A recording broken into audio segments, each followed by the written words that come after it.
my recommendation is show up to class, whether you're better than everyone or, just starting.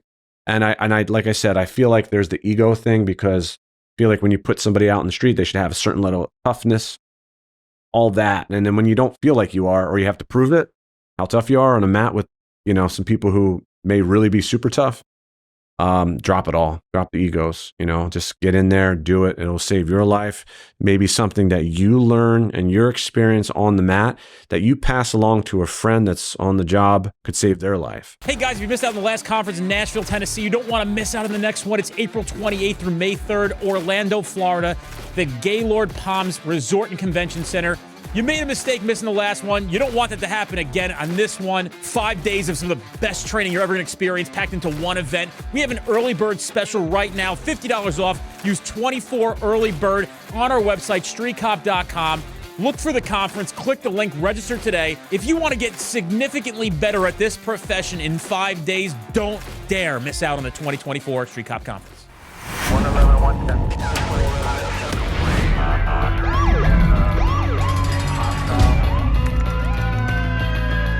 Training to be a street cop.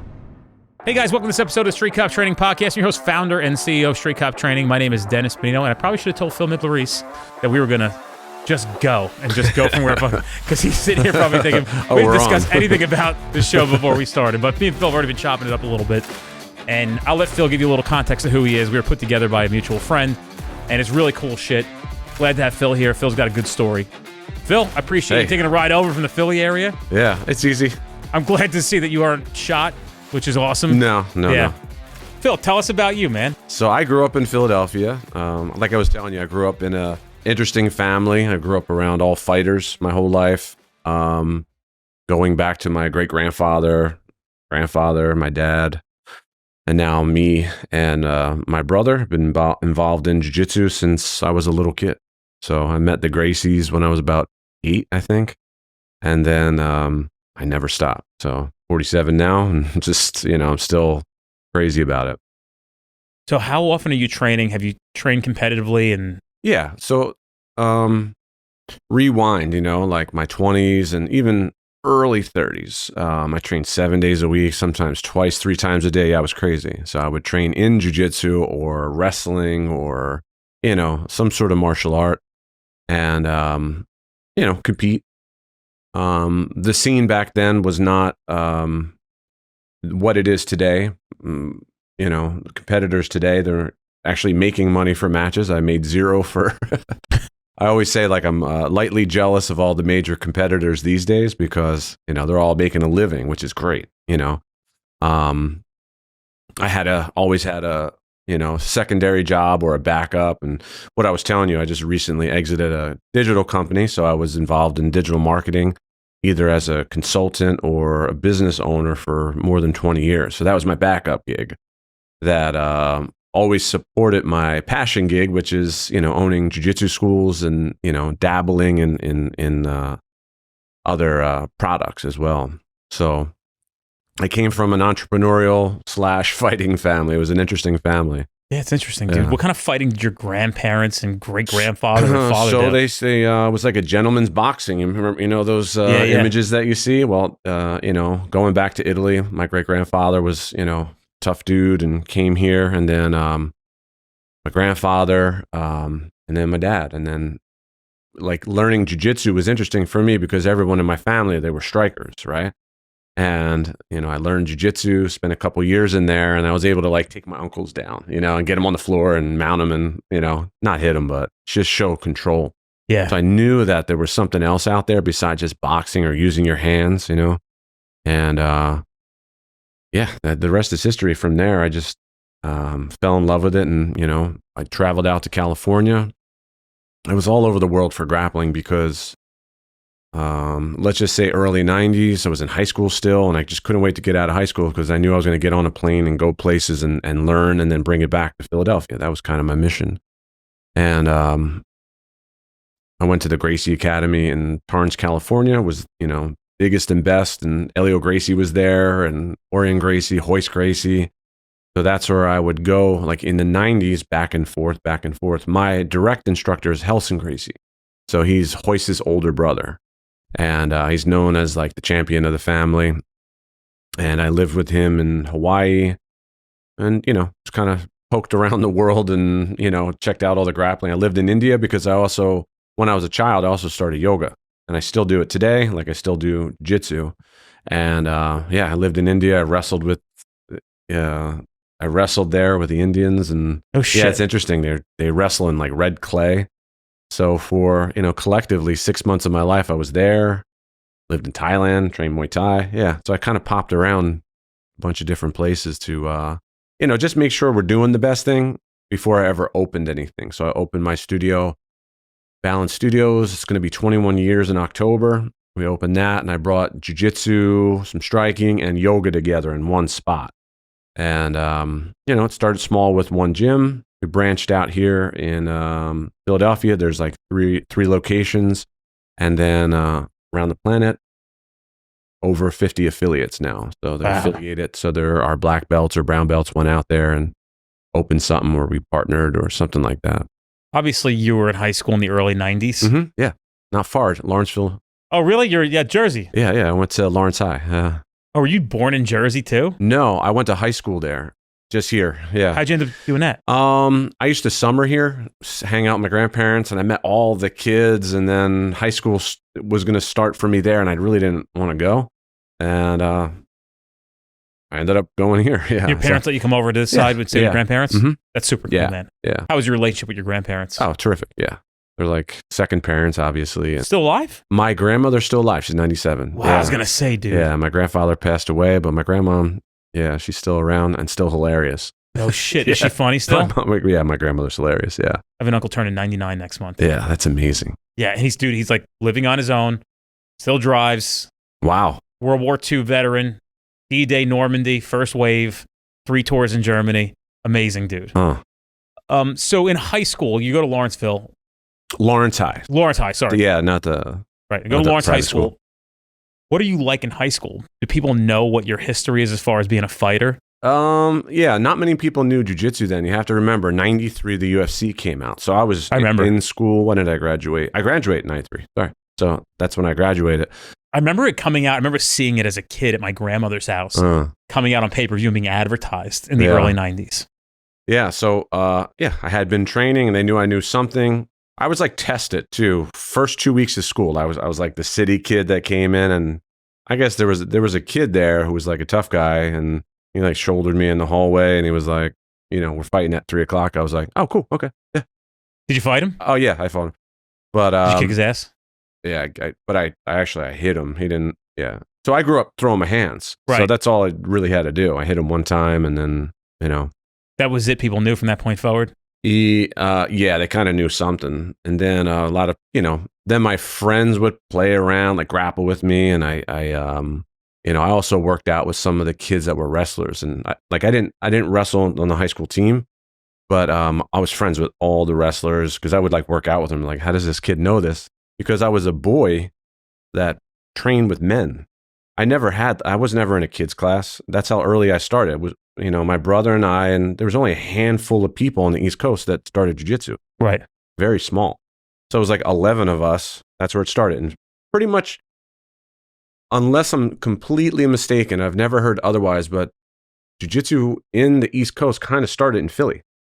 Steve Maxwell, he opened up a gym. I'm hearing the Jersey, Philly, a little bit of New York. And it came to Jersey. Yeah. Ricardo's Almeida story is that, I guess, Enzo Gracie, is that right? Enzo, Gracie, took him as a street kid from Brazil and brought him to Manhattan. And then they kind of all migrated over to Jersey. Yeah, I think he took over the gym that I used to teach in when I was here. I used to teach in, what was the name of that gym? Man, I forget the name of the gym, but I believe that Ricardo went in right after me. I moved back to Philly, and I believe he started like his gym and his... He's a good dude, man. Nice guy. Real nice guy. Yeah, tough guys that come out of that gym and, He's got all the love in the world for Frankie Edgar. No, he's the best. Frankie's the best. Yeah, so he's like Ricardo's. Gentleman, I just knew he was... toughest dude ever. Yeah, he's a jet, bro. He's like the nicest fucking guy. It's funny because like most jiu-jitsu guys are the nicest guys, but my kids go and train at Dante's gym, right? So for me now, when I see a guy who's wearing flip-flops and walking in somewhere, Yeah, and I'm like, him. oh, this is a bad dude, Yeah. right? If you're wearing It's flip-flops. the truth. I know flip-flops and carrying a gym bag, bro. That's a fighter. Yeah, my friend came to train with us not too long ago. He's a good black belt. And I was like, man, just watch the young guys. I'm like, he's 41 now. He's very good at jiu-jitsu. I was like, watch the young guys. And I was like, watch these kids, man. They're going to take their glasses off, put them down, be like, would you like to roll, sir? You know, like very respectful, but they're little monsters, you know? Yeah, dude. And he went with one of our guys. The kid got it, you know, took advantage of him. The kid trains every single day, but he's like very thin and got the flip-flops and wears glasses. And I love that stuff. They got some bad dudes at that gym. I've watched them roll. They are. Where, my gym? No, at Dante's. Ricardo's. I mean, Yeah. I don't.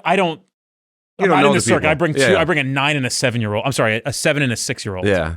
To the gym, so I get to watch the kids. They're the baddest ones. They're a lot of fun to watch. Actually, I like the next level up because they've gotten really good. So like I think they got if it's an 8-year-old class, the next one up, 8 to 10, Like maybe. the ones that start at 4.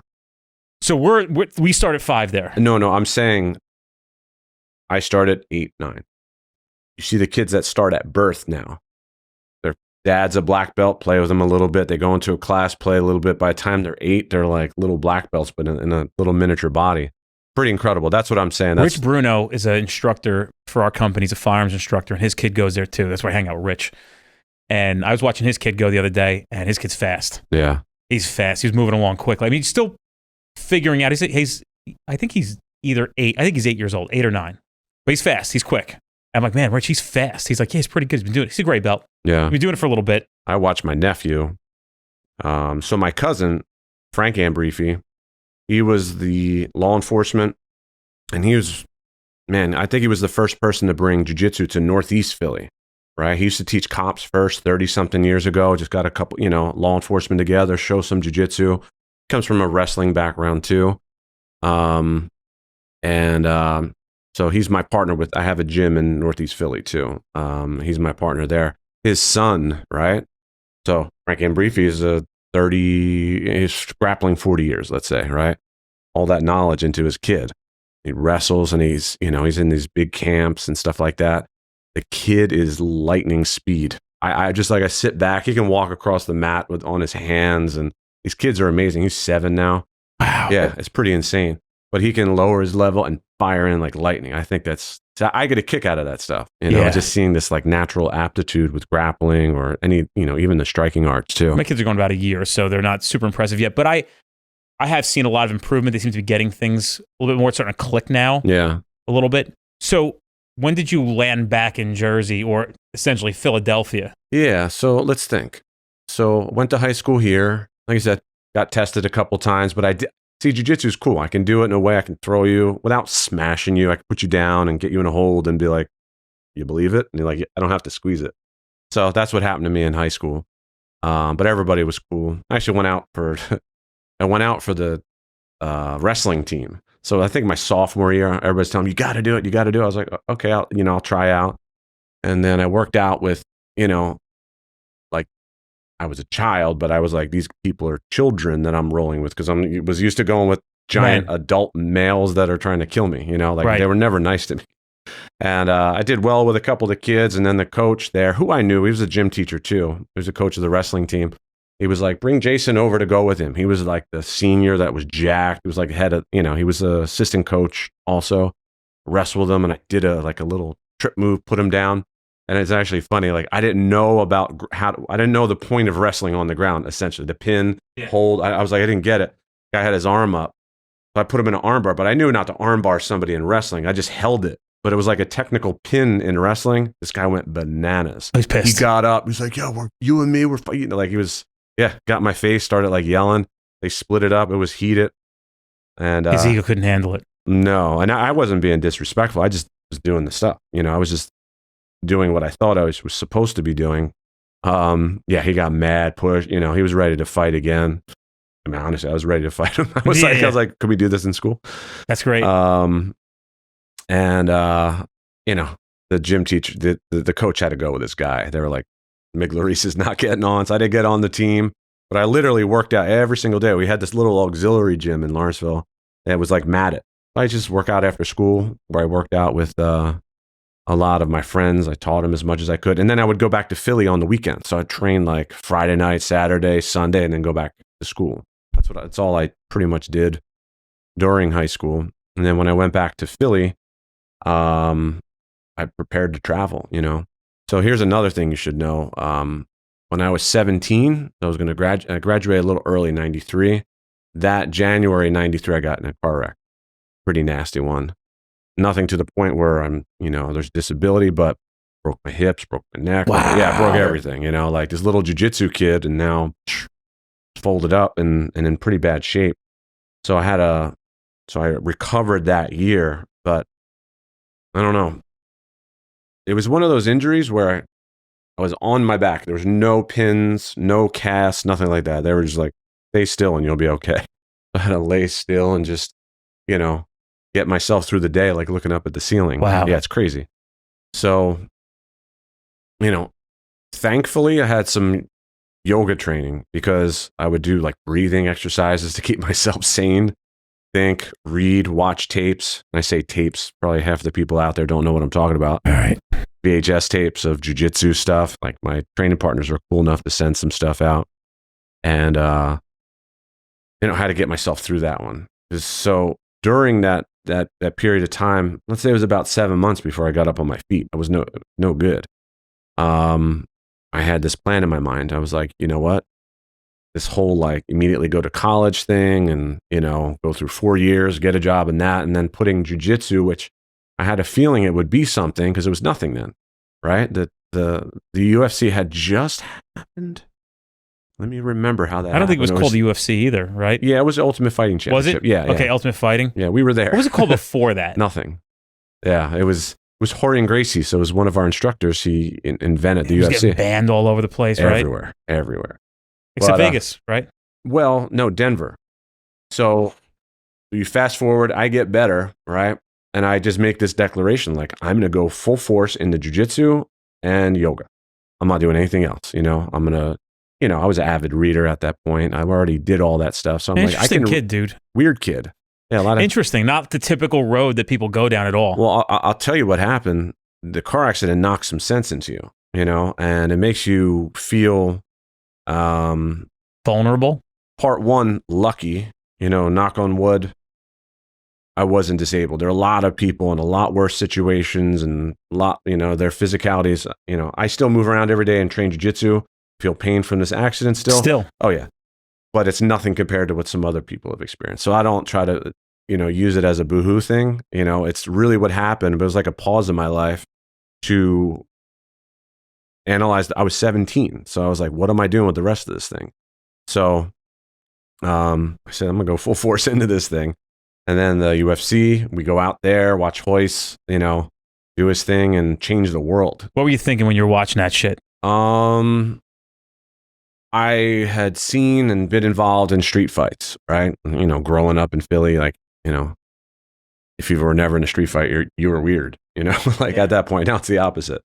And the very first fight, I don't know if you remember it, a kickboxer versus a Muay Thai. No, not Muay Thai. It was a Hawaiian guy. So I'm not sure what he did, but he looked like he tried to grapple, and he got his face kicked, and his tooth flew out. Literally went like right out of the ring, and I was like, "Dad, this is the realest thing you can possibly imagine." You know, this is like it went over a street fight because they're allowing it. They're going to keep it going. Street fight could last minutes. That's going to last until someone's dead. Right. Pretty much the UFC, there were very few rules in the beginning.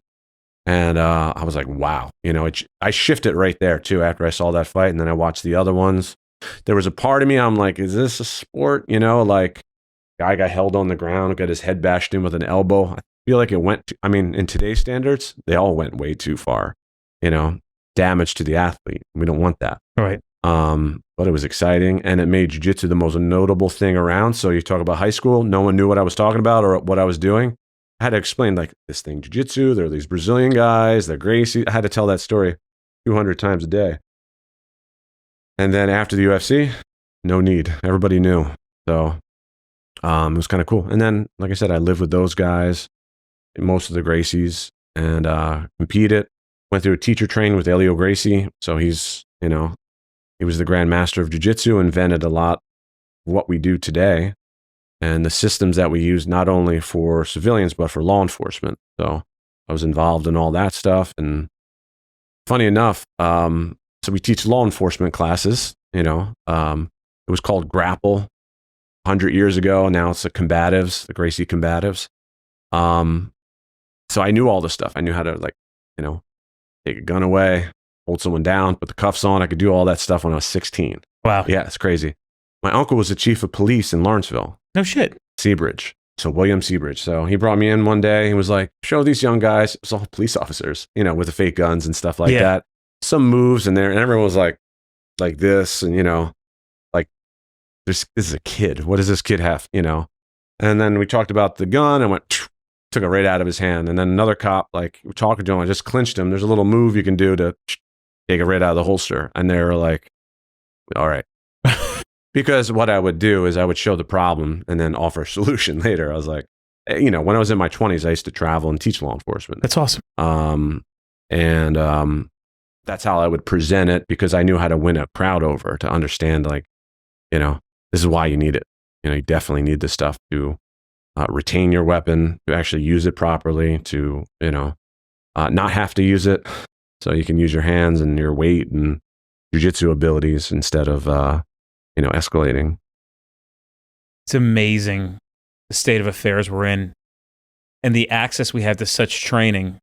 And yet still, I would argue 95% of cops have no training in the physical combative sense. Yeah, I say, so, the base DT manuals that I've seen do not address the most important stuff. Now, on the other side, I've seen some that have some terrific jiu-jitsu, especially the basics, the fundamentals, and that's what you need. You only need about a year of jiu-jitsu fundamentals to really just get it. Anybody on the planet, just about a year to understand the fundamentals, what to do, what not to do. Kind of feel like anything within that year, 2 year mark, anything above and beyond that becomes sportive. Mm-hmm. You can go in the gym, work out with somebody else, you're playing a game. The other, the first bit of it is pure self-defense. Like I said, retaining the weapon, angling your body properly, just understanding how to operate properly on the street when there's no map. So that's the big thing. Yeah. Yeah. In an uncontrolled environment. Uncontrolled, unknown. Yeah. It's wild to me. And I know that some people have said, well, we don't have a gym close to us. And that's few and far between. I, in my mind, can't figure out how there are cops out there that have access to these places and still don't go. Right. And I think it just comes down to the point that they think it's not going to happen to them. Yeah. And so if we could ask those who it happened to, did you think that way? They'll say, yeah, we have men and women on the show who suffered serious injury in the line of duty. And we get to hear from them about what it was like. And I actually thought about this morning. I say that all the time, but it's true. I have a million thoughts a day. When these men and women are shot, laying there ready to die, they start having regrets immediately. As you're dying, that's what they told us they go through. They're just like, I didn't get to do that. I didn't get to do this. I never said I'm sorry to this person. I should have not done. All these things start going through your head as you're laying there dying. What didn't I do with my life? But why put yourself through that situation if you have access to things that can inherently make you not being in a situation like that? Right. It's wild to me. I don't get it.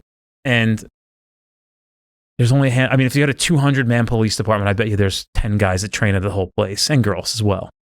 I think it's better these days because what I've seen in different departments. So in Philly, federal, local, some of the federal guys train with us, and they go, hey, can you give me enough to go back? And just start a little group themselves, right. Not a civilian, They're in there teaching as much as they can, get the people together.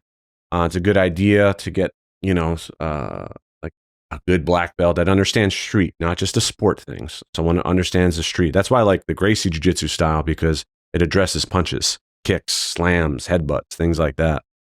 To come in, get a good black belt to come in every once in a while, fix stuff up, and that's what I'm seeing happen right now. And it's hard because you want to make it nationwide, every department. It's hard. And then you think about who trains at gyms, who actually goes, let's say civilians, who goes. the majority of people that come through my gym don't stay with it. That's the majority, you know. I had thousands of people come through my gym and sign up every year. We only have, you know, hundreds stay. And I think it's kind of the same way. So you know, you can get turned off to it if it's presented a certain way or if you have to do something. And there's that hierarchy too. So it could be your superior is in your class and you know more jiu-jitsu than your so, you know, just because you have a superior position in law enforcement doesn't mean you have a superior position in, you know, you're not automatically a black belt. Right. I think there's an issue there. And when that is handled, you know, like, cause the hierarchy, no one's bowing down, you know, that's what I've seen. You know, you tap out your boss, you know, like, yeah, things are funny at work. yeah. So once that is handled somehow, I don't know how, but, you know, I'd like to think that the ego's not hurt by these bosses. Yeah. Because I would think that, I think collectively, for the most part, even if they're a bad boss, I think everybody in law enforcement appreciates the man or woman who knows how to handle themselves. Right. I think so too. So, you know, I would imagine if a boss has that much of an ego, they're probably not even getting on the mat. At some point, they're probably just not going to get on the mat. I was in, you know, Fletzy in Georgia. I went there. Oh, you did? Yeah. Okay. So I taught there, and but I was teaching instructors. You know, so it's like 100 and something instructors in the class, right?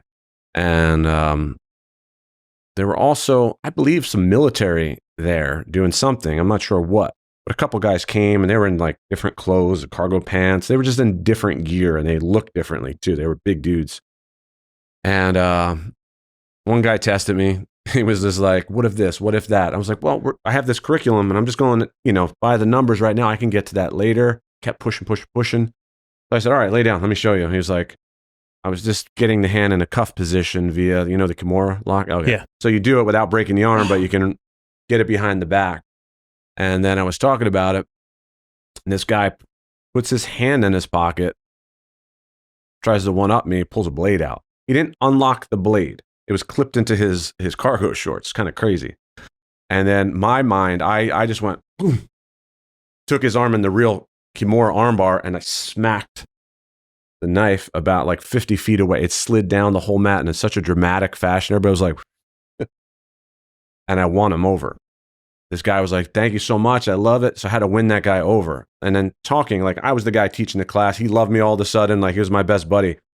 And then he was like, what do you think of this? What do you think of that? And I was just like with these guys for about an hour and a half after. They were showing me moves. They were showing me things that they deal with close quarters with this, you know, long gun, short gun. And then what I wanted to, I dropped all the 6-degree black belt stuff. I drop all that with law enforcement. That doesn't matter, right? Because I'm not on the street every day. I'm not, you know, I'm on a mat more than I'm on concrete. But they broke down a lot of scenarios for me that I was able to help later as an advisor. So that's what I was saying. Like, if you do have the boss, they drop that for a second to get proper information from collectively from who's there. I think that's the way to be, you know, like me, I'm around some of the best wrestlers, Olympic level, some of them, the best kickbox. I've never been around or had the luxury of someone who sucked. Always the best around me. And I'm very fortunate. I pick their brains all the time. More than they ask me for stuff, I'm like, show me that thing. What did you just do? You know, I want to see some wrestling. That's what I'm doing now. Like I'm lightly obsessed with different areas of wrestling you know, I'm 47 now. I shouldn't be, but you know, technical wrestling. But I just think that, you know, when you have the ego, it puts up a barrier and a wall to education. It's not good. And when there's life and death, when it's a life and death situation, I just shouldn't even be a consideration. I don't know. Meaning these moves that you learn can save someone's life, and they have. You have no doubt. Yeah. It's funny because as you're talking about these egos and... No, it's not everyone. Yeah, no. Yeah, don't get me wrong. I've seen a lot of collaboration. I mean, one of the ways I met you is through Billy Mazer. Mm-hmm. He's wonderful. He's been like Billy's old school jiu-jitsu. He was with us in the 90s. Eric Scheffler, Rich Komar. So Rich, he was like the godfather of South Jersey, you know, the beach jiu-jitsu, that guy. But they're very humble. they want to learn, they want to absorb, and then help law enforcement. Billy's a good dude. He's the greatest. He's the greatest. He's a great guy. Yeah. Good looking son of a bitch too. Man, that hair. Dude, he's fucking like. He's so goddamn good looking, it annoys me. Like, I hate when somebody's we hate you. Where are you? Billy's a good dude. I just enjoy conversations with him a lot. But as you're talking, it reminds me of me. I am somebody who, at this point in my life, is very much into business, entrepreneurship, growth. I kind of get uncomfortable with the word entrepreneurship because me too. It makes me uncomfortable in the sense that when I hear somebody tell me they're going into real estate, because I actually was a successful realtor at one point in my career, it's like, oh, God, like, I'm thrilled when somebody does really well in an industry, especially in real estate. But I may have known one person in my entire life that actually said they're going to real estate and did good in real estate. Right. So when I say entrepreneurship, I think it's just this word that's thrown around. It's almost insulting to the industry, which is fine. I want everybody to try things. I try to remind people of the context of how hard some of this stuff is. But when I go to these places and these meetups and I'm trying to learn more, to essentially bring it back into this realm, and I say that for everybody listening because I really want to be the best for all of you that depend on me. I mean, this past weekend I was quite social in the Jersey Shore scene. I don't mean out at nightclubs. I went to a boating event and then I brought my kids to the boardwalk, and it was really cool for a lot of people to come up to me and say, hey man, don't stop what you're doing. Like, the content's so good. It's so important. So when people hear me say things like this, it's not about me. It's about I'm going there to try to get that information and bring it back. And it's always funny when I go to events that the people doing the worst have the biggest mouths and they're the biggest peacockers. I don't say anything anymore. I don't try to level up. But what I do is I am in complete humility mode. I am, in my mind, the 3-year-old amongst men. And there are people who are 10 years younger than me who have eons of success beyond my success.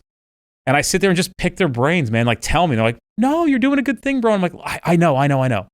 But dude, tell me I want to learn from you. I know I'm 10 years older than you, but you are really, really talented. Just tell me some of the things. So you're saying, what are some of the things you know about Taekwondo and Jiu-Jitsu and all these things to these other people that you're seeing, these kickboxers?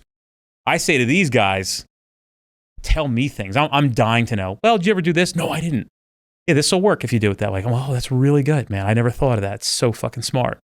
So it's funny how it assimilates back to, I think, the person and the subject matter they look to become great at. Yeah. How much humility do you have? How much are you willing to not peacock and just show up and listen, no matter how good you think you are? Because every time you think you're somebody who's the best, there's just somebody better than you. I've been in that world lately. Humble pie. Well, yeah, I don't go in there trying to be anything, but I was telling you before, I had just recently retired from my side gig for 20 years, which was marketing. So I just exited a really great company, handed it to my business partners. And I literally did it to maintain my passion, which was the jiu-jitsu school. So at first I didn't think they would work, and they couldn't support a family. That's kind of what that represents. And then now I'm left with about 8 more hours of my day, and I'm completely happy and working out during the day and that sort of thing. But you earned it. Earned it, yeah. But I'm still fascinated by marketing and what digital marketing also. And I always like to have a little something else on, not on this side, but you know what I mean? I like to keep myself active. Yeah, for sure. I know the jiu-jitsu business in and out. We've been successful with the schools, and this is my recent thing, the Tatsu T. When you develop skills and the kind of skills that you have, I'm not talking about your physical abilities and your combative skills. Right. I'm talking about business and your business skills. You can take those and reapply them anywhere and take anything like that drink that you've created over the past 5 years, that energy drink that I think is going to do well, and just infuse all that knowledge into this thing. So, and it's what you see. If we could rewind back to my childhood, I grew up in an entrepreneurial family too. So my dad would hit us dropping bombs every day. We would hear it when we were kids. Nothing applied. Was your father successful? Yeah, he was good, but he didn't give us anything. I get it. Yeah, he was the dad that like, you know, I got into Drexel University. I was all happy. He was like, congratulations, great job. I was like, you need to help me out? He's like, you got it. And then he walked away. So he didn't, he didn't pay for my college. I paid for everything, but he made us work. And when I say we, my brother Ricardo and I, he made us work for everything that we. But what you guys got from him was so invaluable. Yeah. And I didn't realize that until I was an adult. Dude, I mean, I'm sitting there explaining things to my kids at their young age for them to understand things. Like they'll say, maybe they'll make a comment about like our house. And I'll tell them like, Daddy works really hard. Daddy did not grow up in a house that looks like this. Your father works a lot for you guys to have the things that you have. And dude, I don't live in the lap of luxury. It's a little bit more of a relaxed life financially, but it's not the lap of luxury, believe me. Still have yet to fly private. Looking forward to that one day. But the point I'm making, it's not a brag session. The point I'm making is what they'll get from me on what I know and how I see the world, and it's inherently different than 99% of people, is probably invaluable at that. Even if I didn't have $1 to give them. Right. Just the knowledge. If somebody's fortunate enough to have somebody who's just stoic in their life, who's an influence on their life. That was him. That's great, yeah, dude. my pop was definitely like that. My father was just the opposite. And, not to his detriment. He's just a product of his environment. Yeah. So I remember my father doing things that you should never do when you're trying to teach your kids. And this is something my father would always do. My father bragged about everybody else's shit. Huh. This is his thing.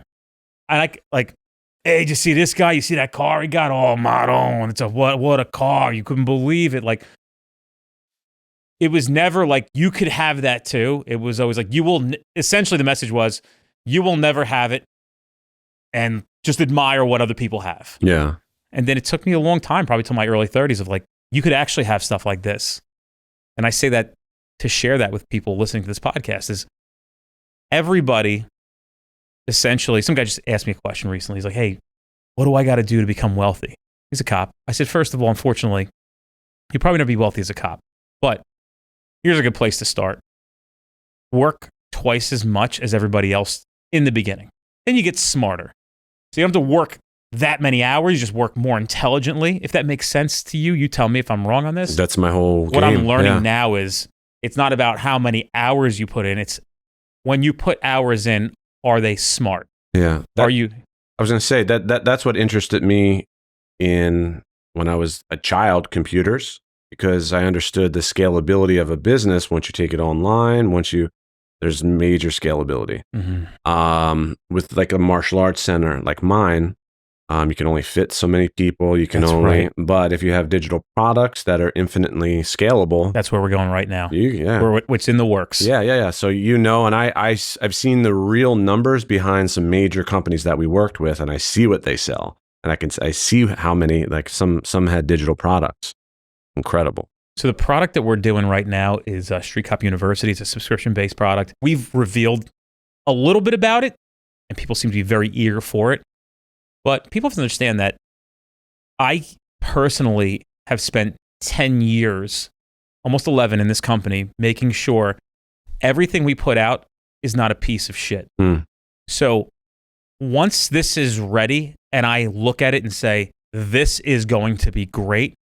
So when you pay your fee monthly or you buy the annual subscription for the year, when you get in there, you're going to feel like you stole it from me. Like, there's no way he's giving us a good way of this putting it. for this much money per month. Now, I've often said to people, if it had to be this cheap, it would have to have so many people that are members. We couldn't spread everybody around and give you this kind of product in the existing state or business state of this company. So we're working on it now, and I'm sure I have some stuff to work out with it, trying to do as much research as possible to reduce the likelihood of there being headaches with it. Yeah. Well, if you ever need help, that's the world I worked in. I worked in membership-based businesses online.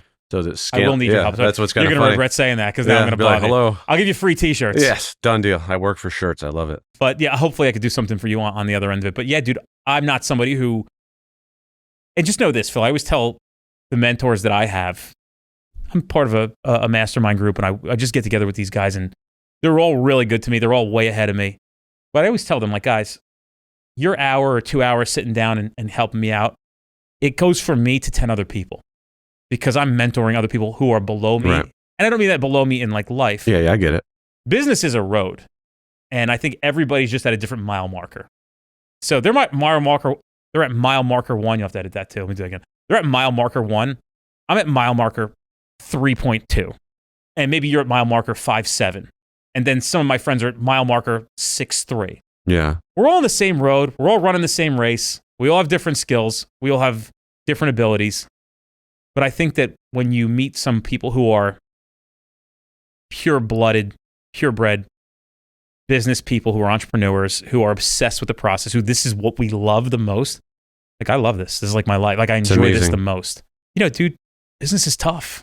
Yeah, I've been getting the same calls. Like recently too, more about marketing over anything else. And just, I'll be on the phone with friends of mine in so many different verticals, just, giving advice. I'm not doing the work anymore, but I'm giving advice and kind of the pathway.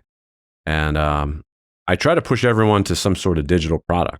I was like, I've seen major wealth produced via all things digital. So like I said, I was fascinated as a kid with jiu-jitsu, but I see jiu-jitsu as an operating system, not just kicking someone's butt. It's a way of thinking. So you want to be efficient with your energy and time. And there's nothing better than a computer to scale things out that makes it, perfectly efficient as a business. Things are selling while you sleep. And it's just, you just have to. So the humility, I think, of business, why I think that's super important is because you listen. And if you're listening to markets, you're listening to needs and what people are asking for, and provide solutions. But if you're never listening, that's why data is huge. So if you're looking to serve a certain market, you have to know that they're actually calling for you, So it's like these data companies. There's one in the beverage, the Nielsen and Spins and what was previously called IRI, data companies where you can get in there and you say, who likes matcha tea? And you can see everybody in the world who likes it, who buys it, how many they buy. So now we're able to do it in reverse. Like, let's say you had a product back in the day that like you loved it and you think everyone else will. You just think they will. You don't know that they're asking for it. Now you can do it in reverse. You could see the data and build a product behind it. Right. That's what's incredible. And that's where there's so many opportunities, So you have people with talents in certain areas like cooking. Man, I could show you where the use of certain products are huge, that she can make a living based off of being aligned with these products. They'll underwrite her, amazing, all her dude. stuff. So interesting. Yeah. That's, I think there's a big unlock there. If anybody missed that, if you listen to Phil, he said you can find out what industries are doing the best and make a product for that industry. Well, what people are buying, you can access this data. What they're buying, what they're searching online, what they're not just searching by keyword, but by keyword phrases, like, where do I buy peppers? Well, you create the answer online somehow that's the easiest and most frictionless, you're going to win. So that's the major idea. That's my fascination. So that's why I had whole nother life in marketing, because of that fascination. So like when I first opened my gyms, I applied everything I knew from digital marketing right to the gyms. I was obsessed. I was like, I want to get 300 people here, there. And I was able to, guide people to the right place where I wanted them. And then I realized I didn't want everyone. I didn't want every student. I don't want every personality. I want a bunch of good people with, they don't have to be like-minded, but they have to be open-minded. So I started searching for those people. I just tweaked out, what I did with the sites and my language and, the messaging. It's interesting, right? Like, you may not want some clients. You have to pinpoint exactly who you want around you. If it's my thing is an in-house thing. You copy and paste that to the digital world, selling your courses. You want the right people still buying, and, you identify your super fans from your regular fans, from your, people just poking around in the freemium section. Yeah. And I see this with the intention of people understand. So my friend this weekend, who I was hanging out with, he's a high-level administrator at a police agency, and he asked me about money and the purpose and how they meet. And we're literally standing in the water at something called Floats and Boats here in New Jersey, having this conversation. People are just partying, and we're just talking Drinking. business, right? He wants to hear some of the business, right? So I said, Bob, you got to understand something. The revenue is a lifeblood in the sense that, well, you may see it as I'm trying to procure more revenue, and that's where it ends, I'm revealing to you that I'm trying to procure more revenue so I can get to more cops. The more we procure, the more I can reinvest in this company, the more I can expand, and the more lives I can save and make better products. I'm not saying that I'm sitting here and I don't feel like I deserve to get paid anything, because I do get paid something. But you have to understand this is not a greed game. So it's this perfect mixture where you try to figure out the perfect mixture of compensation but purpose. You can't have one without the other. You know, it's like a conversation I had with my sister-in-law 8-9 years ago when she told me this. I'll never forget this conversation. I had like a 4-hour conversation with my brother-in-law and my sister-in-law, and they'll tell you to this day that was probably the most important conversation they ever got in their lives, because nobody ever told them about anything money related, credit, things like that. So I said to her, because she's very adamant, and so she came out with that teenage money doesn't mean everything, blah blah blah, I don't need money to have a good life. And I'm like, okay, listen, what's a good life to you? She goes, well, I'd like to have a kid, maybe adopt a kid. I go, why just a kid? She said, she's like, well, I don't know. Like, you can only have so many kids and adopt kids. I said, okay. But why? She goes, well, money's limiting. I said, if you made more money, don't you think you'd be able to provide for more children? And it just clicked for her. I'm like, if you made 3 times the amount of money you would make for one kid, that means you could adopt 3 more kids and have a bigger impact in the world. And so I don't mean to interject or bring Grant Cardone in this, but one of the messages he has in why you should make money is because you can't help anybody unless you have some. I think it's the truth. I agree. There's no question about it. You can give your time, but I mean, just a simple, Phil calls me, Phil's my friend. He says, hey, come over to my house and help me paint my house. I got a better idea, Phil. How about I help you with your business and I'll hire 3 people to paint your house for you. That's the gift I give to you. That's not some hotshot fancy. Don't misunderstand what we're saying here. The point is, you are able to help more people when you have more resources. I'm a terrible painter anyway, so. Yeah, dude. I that's just don't touch the paint. Yeah. And, you know, people don't know essentially my story and the things that I've done. Folks, I'm not here because I sat around and drank White Claws on the couch. I mean, I have gotten dirty on several occasions, still do. You know, bring you back to when we were loading and unloading the trucks for the conference. Andrew's sitting here listening to the conference. I mean, it just was what had to get done that day. And it probably wasn't the best use of my energy that day, but it had to get done. Yeah. So guys, you're just like, oh, it must be nice. Like, yeah, were you in the fucking heat moving, I don't know, 500 boxes, 700 boxes and equipment into an 18-wheeler with a couple guys that don't move shit typically, right? And just shuttling things back and forth in pickup trucks to the trailer parked out in the middle of goddamn nowhere. So, you know, there's days like that. People are like, oh, it's a beautiful summer day. I'm like, yeah, I'm glad you enjoyed it. Mostly people see your highlights on Instagram. You don't see the... I guess we're guilty of that too, right? Yeah. Well, I'm not saying yours, but I'm saying I think we all do that. You know, some people do it to a fault, and like you don't see that their life is, you know, could be lightly terrible or more amazing than you think, than you see. Yeah, I don't really try to portray some amazing life. Yeah. If anything, I try to keep it as real as possible, and I like to enjoy anything I have with everybody. I mean, Well, if you're not real in business, you quickly go out of business. People catch on to it quick. That's one of the biggest things. Like if you're in a fantasy world thinking that just money comes in because you posted something, so much more to it.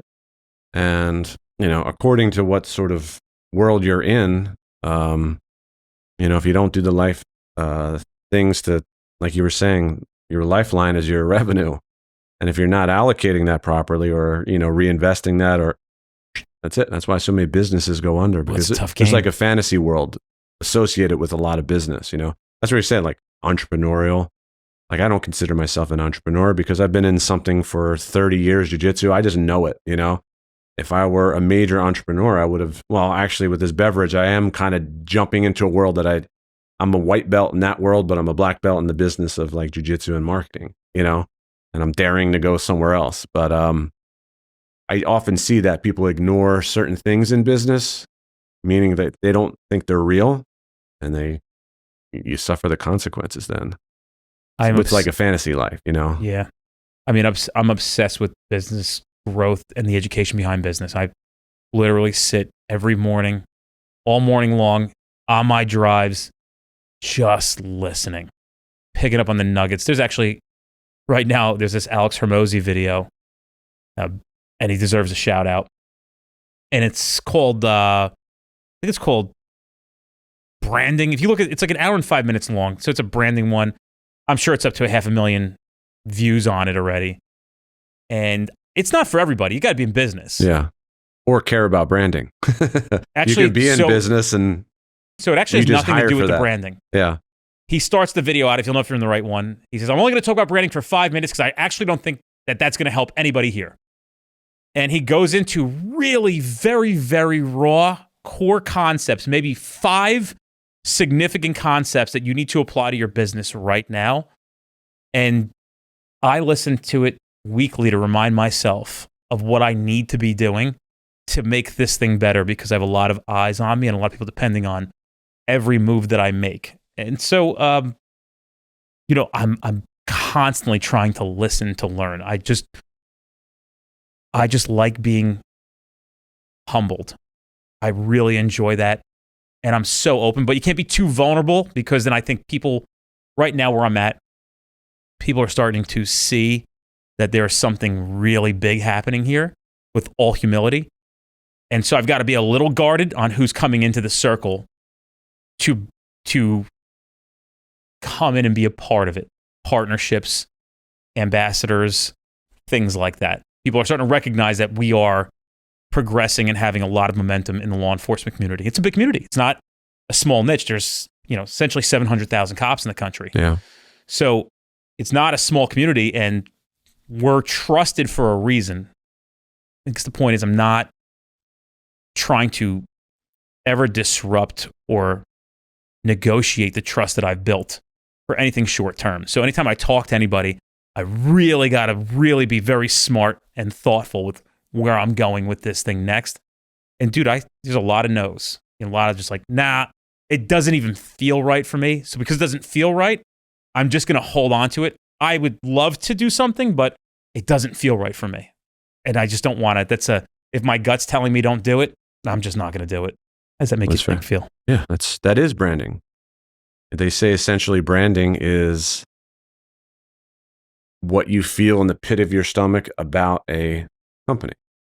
So those choices that you're making on that side are intentional for your company. You're trying to put the right feelings in people's bellies, like I'm saying, your core about your product, which is great. I'm actually have to go out to a company in Florida in a couple of weeks. That was actually the flight I was booking, because we're looking at a partnership, really nice product so far. I really like the thing. A few people I know are involved in it.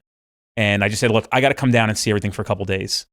And not that, who am I? But if you want me to sign on to it, I have to see it. Yeah. And I'm the pretty same way. confident. I'm the same way. I'm pretty confident what I see is what I think it is. And I just want to be able to make sure that if I'm out here conveying to people a product, that I'm confident that it's a good product, and I'm also using the product as well. Yeah. So it's a good product. I like the idea of it. I like the guy who runs it. I like it so far. It's feeling really good.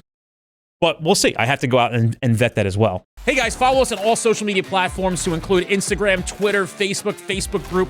We have so much information going out every single day, and we don't want you to miss out on any of that stuff. So check it out. Go give us a follow. How do you feel at 47, Phil? 47? Feel good. It's interesting being involved in the sport still, jiu-jitsu. I still train 5 days a week. I work out with the youngsters, Are you 5th degree black belt? Is that what it is? 6th degree black belt. My brother, Ricardo, he's 5th degree black belt. I don't feel so bad. I do yoga every day. And like I said, upon retiring from the marketing, I have more time in my day. So I've been kind of dipping into more health related podcasts, YouTube videos, conversations with friends. Many of my friends own a lot of the companies we were talking about. So I was involved in CPG, like packaged goods. And I hovered around the better for you packaged goods, meaning like powders and, matcha and drinks and like pre and post workout things, products. And now I'm like using them. So they're sending stuff out. I'm like, this is terrific. So instead of like choosing the bad food, you have the good food or the good, products that you could take with you. Like I said, the different supplements. So I'm making better choices like that, literally within the past 3 weeks. And my brother, been about a little over 3 weeks now. We're just talking about like, man, the elbow is a little sore, knees a little sore. Like we're a little bit more tight in areas that we're already super flexible, from jiu-jitsu and yoga. And is it age? What is it? So my brother, he cut out all gluten from his diet. Now, this is not the diet. I'm not a nutritionist, dietitian, anything like that. This is just what I'm doing right now. So it's just that's my disclaimer. And I was like, you know what? The heck with it. I'll do it with you. So he just, pulled out the rice, breads, that sort of thing. His body, within about 4 days, he said, he could bend his knees properly. Swelling went down. Close your hands open. Because jiu-jitsu, like you're holding cloth. My preference is without the cloth. So you're like holding and gripping. It took about a week for me. My knees got less swollen. It was just overuse. Hands, elbows, neck, that whole thing. So, so at 47, I'm really, really paying attention to that stuff now a little bit more. Like I said, I can still work out with everyone, but I want to be 70 on the mat. So I know it's kind of insane, but I don't think it is. No, you know what? I have great examples of great people that have been, involved in martial arts and wrestling for a long time. But it's just different than when you're 20. My training is different than when I was 20. Like I said before, I trained 2-3 times a day. Anybody who walked in, I was like, I'll go. I'll train. Actually, you asked those 3 guys that I was talking about, Mazer, Billy and Eric Scheffler and Rich, all saw me as a little kid. I started teaching them when I was a little kid. And Rich especially, he like I would visit him here and he would be like, Phil, go with that guy. Like he was like my dad or something, telling me to go with somebody else. And I would have to wrestle that guy, Now I don't do that. I don't do that anymore. So they say, go with that guy. I was like, why? Because I time my training now. Is there anything beyond the 6th degree? Yeah, it's a coral belt. So it's a black and red belt. Generally, you're over 50. Been in the game, maybe black belt for over 20 years. Wow. So I've been a black belt for over 20 years now. And that's my next thing within the next, Is that it? That's the pinnacle? Well, like I said, over 50. You have to have a certain number of years in and, higher rank. So my instructor, Relson Gracie, or one of the Gracies can present it. I don't want it. I still want to be a black belt. I don't want to. Why is that? I don't know. I don't want to be, the old guy on the mat with the coral belt. It's like inevitable, I know it's right? weird, but, I want to, I'm happy where I am. What's cool about black belt, you don't have to worry about a belt for many years. You just train, I was all. Because that was it, the top, right? The top of the basic belt. So you go white, blue, purple, brown, black. And then the black Where's belt. yellow fit in? Yellow's children. Okay. Yeah. So, so back in the day, it was your second belt. Now there's a gray belt for young, like really little kids. And then you have, the yellow belt, orange and green. And if you train with any green belt, watch your butt. Because that's a kid that's been training a long time. And he's probably like the equivalent of a black belt. So kids with green are badass. You watch it. Yeah, definitely. What age do they go to with a green? 16. So 16, you change to a blue belt. And they're not regular blue belts. Yeah, it's a kid with, literally a lifetime of experience. That was me. But I didn't have the kids' belts. I just went from like white to blue. But even like when I was purple belt, I was in some ways I was like more advanced than the black belt. Because I trained so long to get there. But I went from a child to, Why do you love it so much? Because it is like an operating system. So it's a lifestyle. So it's, like your performance will be disrupted if you eat something bad, if you drink something bad, if you do something that's too dangerous on your body. So you have to take care of yourself. So it is a lifestyle, and the humbling part of it is that like, I don't seek out any extra fights on the street, any conflicts. Someone just beeped at me when I was driving here and I just kept my eyes for it. I was like, you can go. I don't even want to look at them, like I let conflict, unnecessary conflict, bug me at all, so that's part of the lifestyle, you want to fight? What's funny is that like, I tell everyone, I was like, especially the rough, tough young kids, I was like, you want to fight? I was like, I can get you someone in about 20 minutes, they'll fight you right now. You can go in the gym, I'll lock it, you sign an agreement, you can go fight somebody. Don't do it on the street.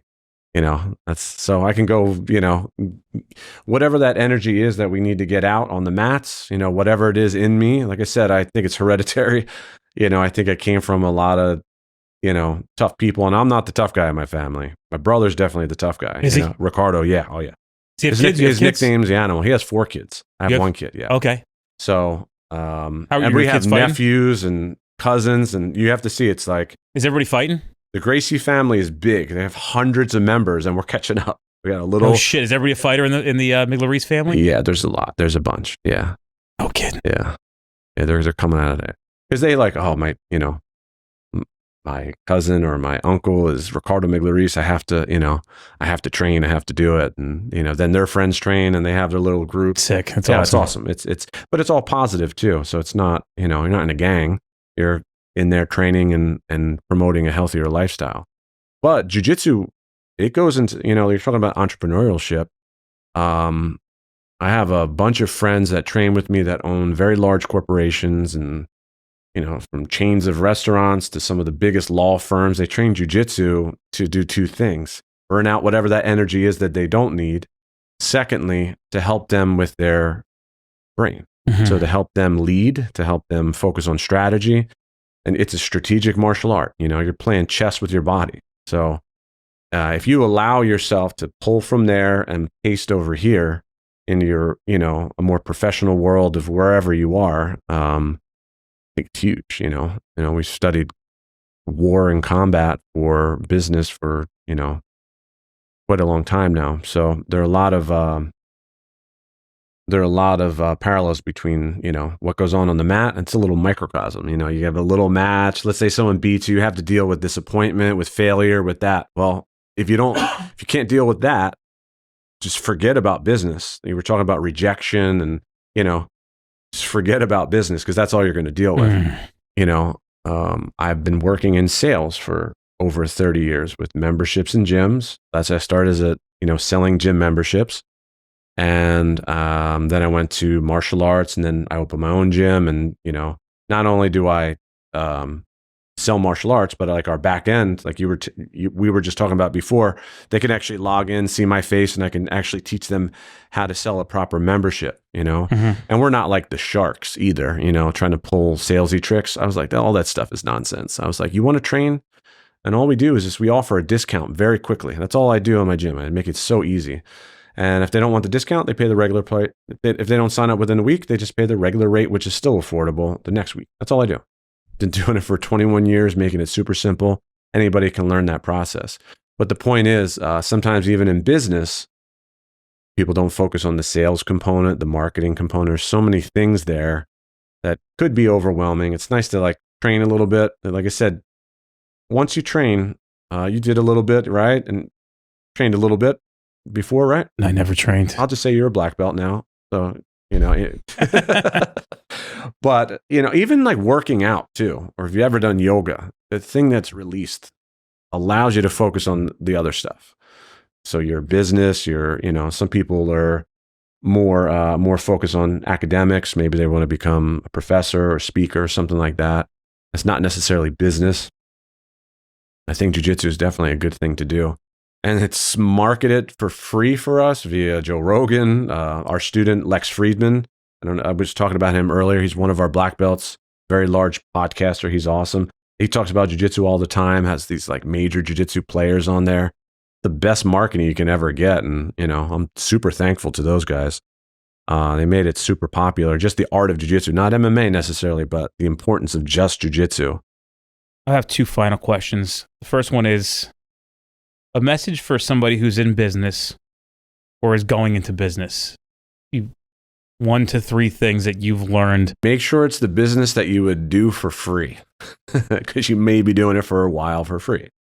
So I like all aspects of, what I do in the martial arts. I really do. And then the ones that I don't like, I hire for, and then hiring someone is a luxury. You have to have the revenue to come in to hire somebody. So you may be doing things you don't like. That's the other thing. You have to do the things that you don't like as well as you do the things that you do like. in the beginning at least. And then when you have that luxury of revenue and money coming in, and you can hire intelligently, the thing that you don't want to do, or that maybe you're not even good at it, pass it along, so you delegate. That's huge. And, to the point where I was talking about a friend of mine, he's delegating his own position right now as the CEO of his own company. He's stepping back. And that's hard for him because that's the last one. And so, he was saying himself, it's part ego, stepping back and exiting, and then part like obsession.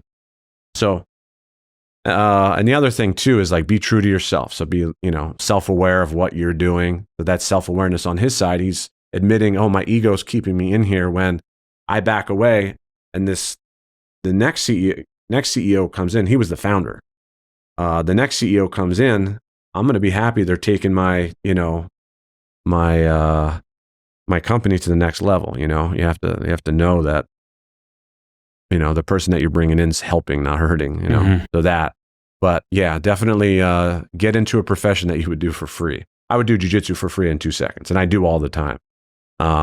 Just we have some bills. So I want to make sure all those things are paid. And I have families that we support that work with us, so we have a really nice team of people. So it's very important that the money does come through, but it's not why I do it. If it was the reason why I did it, talk about the 90s, I didn't make anything.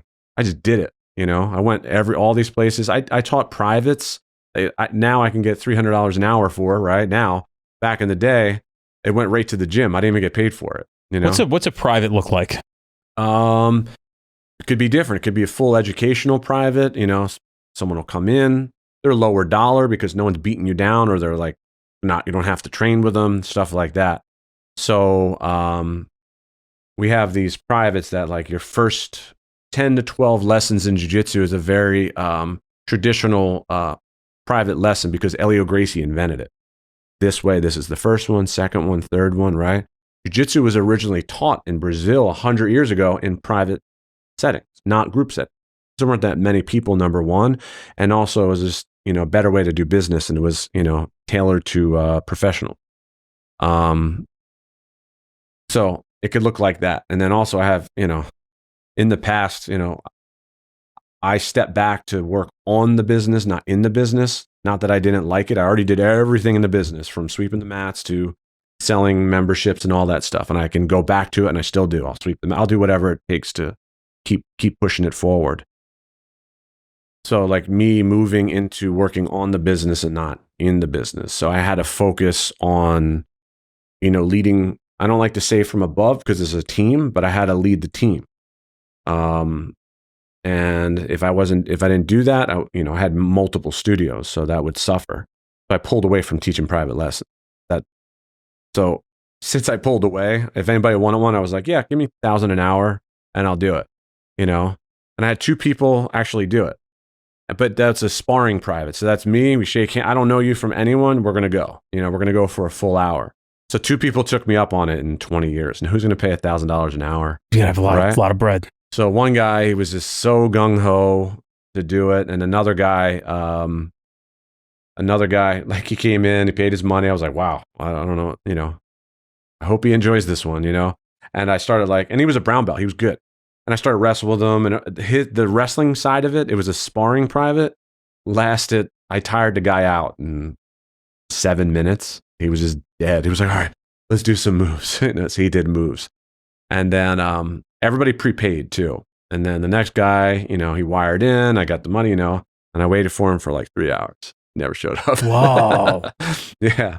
So why didn't he show up? I have no idea. I have no clue. I don't know. This is so long ago. I never even told this story. It's kind of funny. Wow. It's interesting. So the last question is, what's a message for law enforcement? I'm saying consider it. Consider jiu-jitsu, consider defensive tactics, especially when it's taught by someone that's not expecting anything but somebody showing up so they can actually do it. Meaning, I know a lot of officers go out of their way and don't get paid to share jiu-jitsu and the combatives that are street ready. And sometimes people don't show to class, So my recommendation is show up to class, whether you're better than everyone or, just starting. And I, like I said, I feel like there's the ego thing because I feel like when you put somebody out in the street, they should have a certain level of toughness.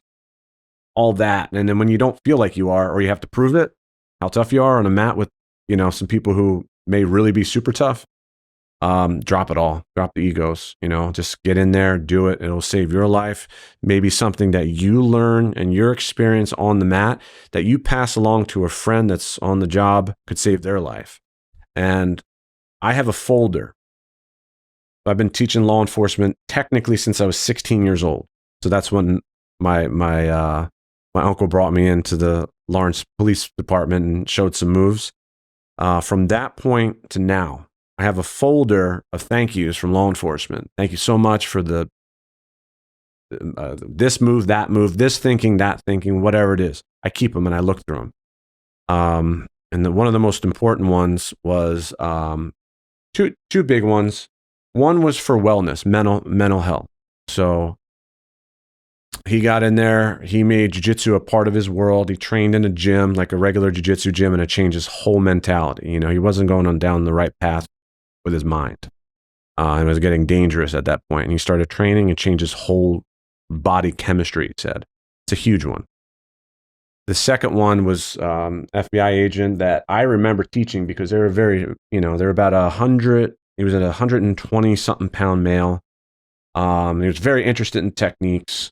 And he was out on the job one day, and the guy, like when the FBI do their work, they know who they're after. They know exactly where they're going to be. They know exactly where they're going to pick them up. That's the advantage of, that job. Who you're going with. You've been looking at them on a piece of paper on a computer for months, right? And so they went to the destination. They were in the house. Couldn't find them. They were like, guy jumps out of a closet or something, gets on the little guy, puts him on his butt, starts hitting him with the elbow. Federal agent is down on his back. Partners are looking for him around the facility. He was able to maneuver and hold himself in what's called the half guard, not even a full guard, or he wasn't able to get up. He was just holding for dear life in the right places so he wouldn't get hurt. He wrote me a 3-page letter of the importance of that. He's going to continue training outside, And without it, if he was on his own without partners, there's no way he could have survived that situation. No way. So he was able to control just enough to be vocal. Hey, I'm here. Couldn't get to any other device to call. If you take a hand away, you get grounded. And the guy was like double his weight or more, but he was able to hold. And he was like, thank God for jiu-jitsu because it was designed for a smaller person against a bigger person. I don't know any other martial art that does that. I really don't. I mean, you could be a little guy punching a big guy. And I say best of luck with that because when they return fire, you're going to feel the difference. Mm-hmm. I grew up in striking. I know. You get hit by a bigger human, you're like, wow. So, especially if they know how to hit, right? Yeah. And then when you're in a job where you need to skillfully subdue somebody, you need the right moves, and you need to understand your body weight and, just how to even help your partners doing partner drills properly. You don't get in the way of your partner, arresting someone or keeping it even safe for the person on bottom. So that's what I said. Like, consider jiu-jitsu. If it's offered anywhere at your department or, consider it.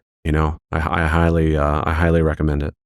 Yeah. And I beg you to go and take it because I just don't, to this day, understand. I think our top priority is self-preservation and the preservation of life or the lives of others. And the thought that you're so lackadaisical with it, take it so not seriously, is flabbergasting to me. And you know what? I mean, maybe I'm speaking to myself at a younger age as well, but it wasn't what it is now. And it's so available. It's so normal. And there are a lot more cops taking it on their own time and dime than ever before. And I actually believe that majority of them are females. Well, here's the other thing about it. It's not just law enforcement that's training. Somebody you may pull over or, have to take down is also training. Right. That's the problem. Bad guys are, they're getting the right equipment. For sure. Well, Phil, where can people find you? What are you trying to promote? Anything like that? Right now, I'm at my gym now, Balance Studios. Where's that? In Fishtown. You have Instagram, your gyms?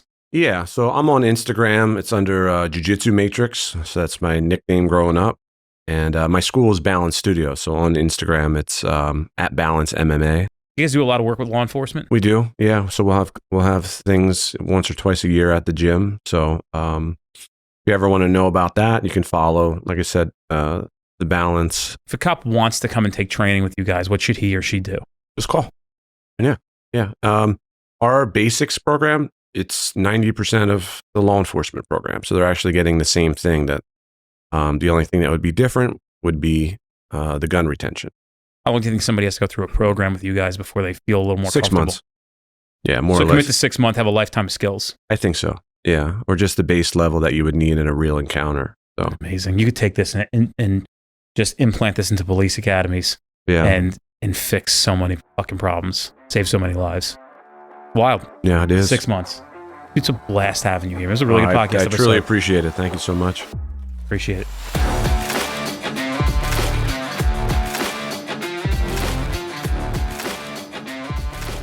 Hey guys, check out our upcoming training at streetcop.com. Don't forget, we have 50 instructors nationally teaching a variety of topics.